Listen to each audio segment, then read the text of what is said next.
Another fact is very interesting too. While the main anti-cult center of RACIRS in Russia is the Center for Religious Studies in the name of Irenaeus of Lyon, for the Ukrainian center they chose the name of St. John Chrysostom. A question arises, however, did the one who decided to name the apologetic center after this saint make his choice consciously, or did someone give him a hint? After all, if in this way young people are supposed to join the study of the Holy Father's heritage in order to protect their faith, as indicated in the document on the screenshot, how will the following sayings by the Holy Fathers, for example the one after whom the apologetic center is named, affect youth? Let us present to your attention the famous St. John Chrysostom, 4th century AD, who is frequently quoted in Orthodoxy and whose words are particularly attractive to those hierarchs that support the narratives of Nazi ideologists from RACIRS. In his homily for Against the Jews, St. John Chrysostom said the following: "Suppose someone slays another in accordance with God's will. This slaying is better than any loving kindness. Let someone spare another and show him great love and kindness against God's decree. To spare the other's life would be more unholy than any slaying. For it is God's will and not the nature of things that makes the same actions good or bad."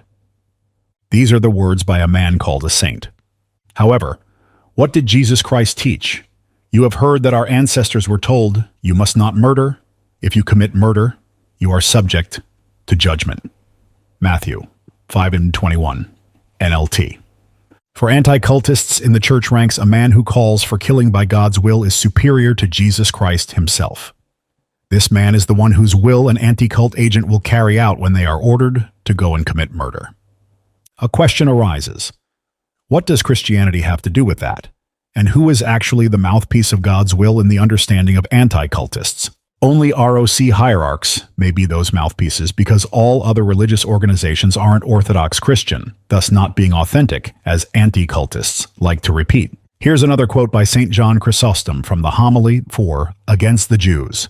"The man who struck the prophet was saved. The one who spared the prophet was punished. Why? That you may learn that, when God commands, you must not question too much the nature of the action. You have only to obey. Yet, the will of which God must be obeyed in this case if it implies violation of one of God's main commandments. Do not kill.